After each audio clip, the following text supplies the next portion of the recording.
Praise the lord. పిల్లరా, ఈ యొక్క ఉదయకాల సమయంలో దేవుని వాక్యాన్ని చదువుకుందాం. నిర్గమాకాండము 6వ అధ్యాయం 2వ వచనం. Exodus chapter 6 and verse 2. మరియు దేవుడు మోషేతో ఇట్లనెను, నేను యెహోవాను. And God spake unto Moses and said unto him, I am the Lord. యేసు ప్రభువారి అతి శ్రేష్టమైన నామములో పిల్లరా మీ అందరికీ శుభములు తెలియజేస్తున్నాను. మరొకసారి దేవుని యొక్క వాక్యం చేత దేవుడు మనం బలపరచడానికి దేవుడు మనకి ఇచ్చినటువంటి ఈ సమయాన్ని బట్టి ఆయనకి కృతజ్ఞతాస్తులు చెల్లించుకుందాం. ఇక్కడ చూసినట్లయితే మోషే మరి ఇశ్రాయేలు ప్రజలను విడిపించడానికి ఐగుప్తు వెళ్ళినప్పుడు ఐగుప్తు రాజుతో అంటున్నటువంటి మాట, మేము మా దేవుణ్ణి సేవించాలి అన్నప్పుడు పిల్లరా మరి ఫరో మీ దేవుడు ఎవరో నాకు తెలియదన్నాడు. రెండవదిగా ఇశ్రాయేలు ప్రజలకు మునుపున్నటువంటి భారము కంటే, మునుపున్నటువంటి శ్రమ కంటే, మునుపున్నటువంటి పని కంటే మరి కఠినముగా చేయమని ఆజ్ఞాపిస్తాడు. తద్వారా మరి అక్కడున్నటువంటి వారు ఇశ్రాయేలు ప్రజలను ఎంతో బాధ పెడతారు. అప్పటి వరకు వారికి ఇచ్చేటువంటి ఆ గడ్డిని కూడా ఇవ్వకుండా మీరు వెళ్ళండి, ఆ గడ్డి కూడా మీరే సమకూర్చుకోండి, ఎందుకంటే మీరు సోమరులు అయిపోయినారు, దేవుని సేవించాలంటున్నారు అన్నప్పుడు పిల్లరా మరి ఇశ్రాయేలు ప్రజలు మోషే దగ్గరికి వచ్చి అంటారు, మోషే ఎందుకు వచ్చావయ్యా, మమ్మల్ని శ్రమ పెట్టకు వచ్చావా, మమ్మల్ని చంపడానికి వచ్చినావా అని పిల్లరా ఎంతో నిరాశ అంటున్నటువంటి మాటలు.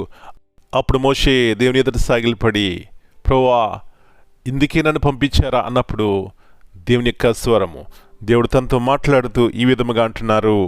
మరియు దేవుడు మోషేతో ఇట్లా నేను యెహోవాను, మోషే నేను ఉన్నవాడను, అనువాడను, సజీవుడను, విడిపించగల సమర్థుడను అంటూ కింద అంటున్నటువంటి మాట, నేను సర్వశక్తి గల దేవుడను.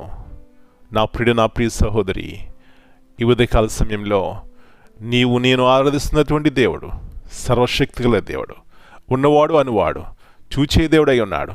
ఒకవేళ ఆ శ్రమ ఎక్కువైనా, ఆ భారం ఎక్కువైనా ఆయన విడిపించే సమర్థుడు.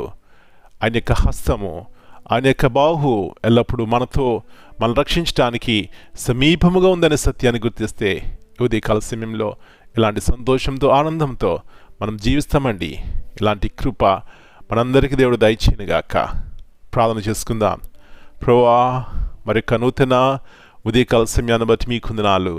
మీ మాటల్లో జీవనది, మీ మాటలు ఎప్పుడు విన్నా మా జీవితాలకి ఎలాంటి గొప్ప నిరీక్షణ ఇస్తుంది. ప్రభువా ఇశ్రాయేలు ప్రజలు ఎంతో కఠినమైనటువంటి భారము మోస్తున్నారు. ఇంకా ఎప్పుడైతే వారు దేవుని సేవించాలని ఆశపడ్డారో వారి భారములు ఎక్కువైనాయి, శ్రమలు ఎక్కువైనాయి. ఆ సమయంలో ఎంతో కృంగిపోయినారు ప్రభువా. అయితే మీరు మోషేతో అంటున్నారు, నేను సర్వశక్తి గల దేవుడను, ఉన్నవాడును, అనువాడునని మోషేను కూడా బలపరిచినారు. ప్రభువా ఉదయకాల సమయంలో ఆ యొక్క మోషేను బలపరిచిన దేవుడు మమ్మల్ని కూడా బలపరుస్తావు. మా జీవితాలను బలపరచండి. మేము వెళ్ళే ప్రతి ఒక్క దారి, ప్రతి పరిస్థితి మీకు తెలుసు. తగిన సమయంలో మీ సహాయం చేసి ప్రభువా ఆ ఇశ్రాయేలు ప్రజల్ని ఎలా విడిపించినారో మా జీవితాల్లో కూడా అలాంటి శ్రేష్టమైనటువంటి అనుభవంలోనికి ప్రతి ఒక్కరు నడిపించమని మా పిల్లలందరిని దర్శించండి. వారి యొక్క వ్యక్తిగత జీవితాల్లో, కుటుంబాల్లో శారీరకంగాను ఆత్మీయంగాను మేలు పొందడానికి సహాయం ఇచ్చేయమని మరొకసారి యేసు ప్రభువారి యొక్క ఉన్నతమైనటువంటి శిలువ ప్రేమను బట్టి కృతజ్ఞతాస్తులు చెల్లిస్తూ ఈ దినమంతా మీరు ఎక్కడికి భద్రపరచమని యేసయ్య అతి పరిశుద్ధమైన శ్రేష్టమైన నామమును బట్టి ప్రార్థన చేస్తున్నాను తండ్రి. Amen. God bless you all.